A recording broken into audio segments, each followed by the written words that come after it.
देश में पेट्रोल और डीजल की बचत को लेकर प्रधानमंत्री की अपील का असर अब नेताओं और आम लोगों के बीच भी दिखाई देने लगा है।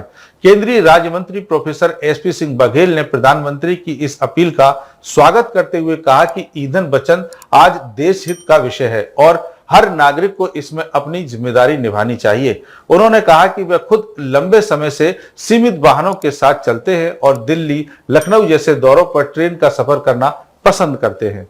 केंद्रीय मंत्री प्रोफेसर एसपी सिंह बघेल ने प्रधानमंत्री की पेट्रोल और डीजल बचत की अपील को देश के लिए बेहद जरूरी कदम बताया। उन्होंने कहा कि ऊर्जा संसाधनों की बचत केवल आर्थिक मजबूती ही नहीं बल्कि पर्यावरण संरक्षण के लिए भी जरूरी आवश्यक कदम है।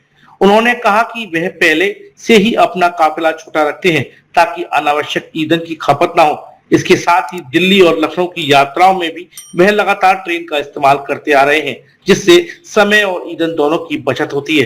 केंद्रीय मंत्री ने कहा कि प्रधानमंत्री की अपील का सकारात्मक असर दिखाई देने लगा है और अब लोग भी निजी वाहनों से कम उपयोग कर रहे हैं, कारपूलिंग और सार्वजनिक परिवहन की ओर ध्यान दे रहे हैं। उन्होंने कहा कि छोटे छोटे प्रयास भी देश हित में बड़ा योगदान साबित हो सकते हैं। उन्होंने देशवासियों से अपील करते हुए कहा कि पेट्रोल और डीजल की बचत केवल सरकार की जिम्मेदारी नहीं बल्कि हर नागरिक का कर्तव्य है। अगर सभी लोग जरूरत के अनुसार ईंधन का उपयोग करें तो देश आर्थिक रूप से और अधिक मजबूत बन सकता है।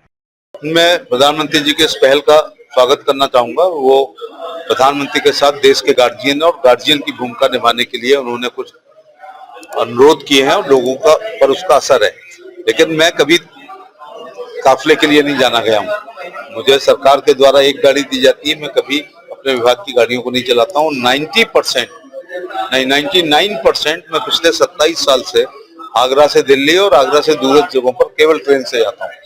ऐसा करके 5 गाड़ियों का डीजल बचाता हूँ। यदि मैं लखनऊ बाई कार जाऊंगा तो मुझे फिरोजाबाद का एस्कॉर्ट मिलेगा, औरैया का मिलेगा, इटावा का मिलेगा, फिर औरैया का मिलेगा, फिर कन्नौज का मिलेगा, फिर हरदोई का मिलेगा, कानपुर देहात का मिलेगा, कानपुर शहर का मिलेगा, फिर लखनऊ का मिलेगा। तो मैं ट्रेन से चला जाता हूँ शताब्दी से जितनी, और इधर दिल्ली आगरा एमपी को जाना ही पड़ेगा पार्लियामेंट्री ट्रेन के लिए। तो पहला एस्कॉर्ट हमको मथुरा मिलेगा, दूसरा अलीगढ़ मिलेगा, तीसरा नोएडा मिलेगा। तो मैं ट्रेन से जाकर के ये 5 गाड़ियों के डीजल को सदैव बचाता रहा हूं। लेकिन प्रधानमंत्री जी के कहने पर और भी असर पड़ा है बाकी लोगों पर। सोने की दुकानों में ना कभी जिंदगी में देखा गया ना देखा जाऊंगा, लेकिन ये मितव्ययिता हमें जरूर करनी चाहिए। इस समय भी आप देख रहे होंगे एक एस्कॉर्ट की गाड़ी और एक मेरी अपनी वीआईपी गाड़ी है।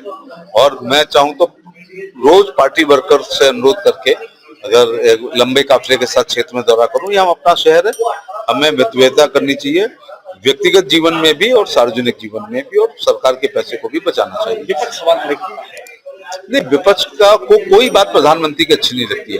चलो 370 हटाना, 35 से करना या 3 तलाक करना, ये उनको एक वोटों का उनका एंगल था कि मुसलमान नाराज हो जाएंगे। लेकिन उनको ये भी तारीफ करना चाहिए 5 किलो गेहूं चावल मिल रहा है, विधवा विकलांग वृद्धावस्था पेंशन मिल रही है, आयुष्मान कार्ड मिल रहा है, किसान सम्मान निधि मिल रही है, सौभाग्य बिजली मिल रही है, उज्ज्वला का सिलेंडर आ रहा है, तो उनको मुद्रा योजना में लोन आ रहा है। और ये आज देखिएगा ये 2013 में ना हमारी सरकार केंद्र में थी ना राज्य में थी, 7,000 से शुरू हुआ था, जो बढ़ते बढ़ते आज उत्तर प्रदेश के मुख्यमंत्री ने इसको 17,000 कर दिया है।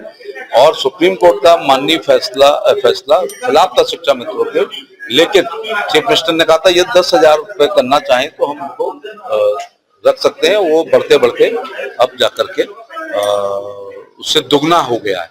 तो ये मैं मुख्यमंत्री जी का धन्यवाद देना चाहूंगा कि संवेदनशीलता का परिचय देखते हुए उन्होंने अनुदेशकों को और शिक्षा मित्रों का मानदेय बढ़ाकर साइजेबल किया।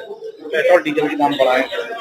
भारत अकेला वो देश था जिसमें पिछले कई वर्षों से पेट्रोल डीजल की बढ़ती हुई ओपेक कंट्री टेस्ट करता है, organization of petrol exporting country. इसके बावजूद सरकार ने अतिरिक्त भार को सहन किया, लेकिन उपभोक्ताओं पर आंच नहीं आने दी। अब ये विश्व वर्ल्ड की राजनीति, जियो स्ट्रेटजी, जियो पॉलिटिक्स से कोई देश बच नहीं सकता जो प्रभावित ना होता हुआ। भारत सबसे कम अपनी जनता पर लोड डाल रहा है। ये हमारे प्रधानमंत्री की डिप्लोमेसी है और राजनीतिक और कूटनीतिक संबंध दुनिया के देशों से हार्मुज का सबसे कम इफेक्ट जो है वो भारत पे पड़ रहा है। डीजी मराठा न्यूज के लिए ब्यूरो रिपोर्ट।